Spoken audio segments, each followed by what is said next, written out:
Bomb-sniffing dogs that were left behind at Kabul airport during the chaotic U.S. withdrawal now work for Taliban contractors who rescued them from cages. Dozens of dogs were discovered in U.S. forces and Afghan police zones of the airport by employees of a company contracted to handle site security. The workers are now training the dogs before putting them back to work as the airport gradually reopens following a month-long shutdown after the Taliban swept to power on August 15. While it is unclear who the dogs belonged to, many were found in the section of the airport that was used by American forces, and some were trained to sniff out explosives, their new handlers say. The animals are among the remnants of the two-decade American intervention which ended with the hurried airlift of more than 120,000 people from Kabul in August. The dogs are now being fed, cared for and trained by Huad Azizi, who works for a company handling security at the airport, and his colleagues at the security company's training center, housed in two converted shipping containers separated by a weed-strewn strip of earth. He said he went out looking for abandoned dogs as soon as the last U.S. soldier left.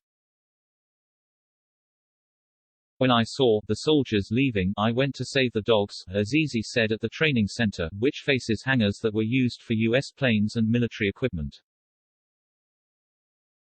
He found 30 of them in the area that was controlled by U.S. forces, more were found in zones that belonged to former Afghan police. The dogs are now being fed, cared for and trained by Azizi and his colleagues at the security company's training center, housed in two converted shipping containers separated by a weed-strewn strip of earth. The United States pulled its final troops out of Afghanistan on August 30, ending America's longest war just ahead of the anniversary of the September 11, 2001 attacks that prompted the U.S.-led invasion. Hours after the last soldier left, animal rights group PETA said in a statement that 60 bomb-sniffing dogs and 60 other working dogs were left behind by the U.S. forces. The group appealed to President Joe Biden to take immediate action, warning that the dogs were suffering in the heat without adequate access to food or water. The Pentagon quickly denied that U.S. military personnel abandoned some of the dogs at the airport. To correct erroneous reports, the U.S. military did not leave any dogs in cages at Hamid Karzai International Airport, including the reported military working dogs, Pentagon spokesman John Kirby tweeted. Azizi and his colleagues are not sure about the identity of the previous owners, all they are focusing on now is how to put them back to work when the airport returns to normal. We have done training with them to find out what they are used for exactly, he explained, adding that they have realized they are bomb dogs.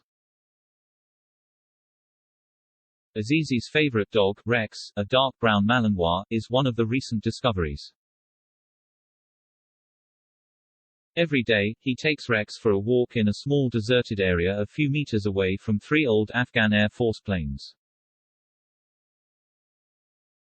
In a small stretch of land littered with bullet cases and empty bags of U.S. military meal rations, he hides a box that smells like explosives and sends Rex to find it. Seconds later, Rex returns with the box and is given a ball to play with as a reward. We train them to see how we can use them, explained Mohammed Morad, a supervisor at the center which operates under the umbrella of GAAC, the UAE-based company handling ground and security operations at the airport since last year. We feed them, give them water, and clean them. Soon the dogs will be put to work as the airport, which shut for repairs after the evacuations, gradually reopens.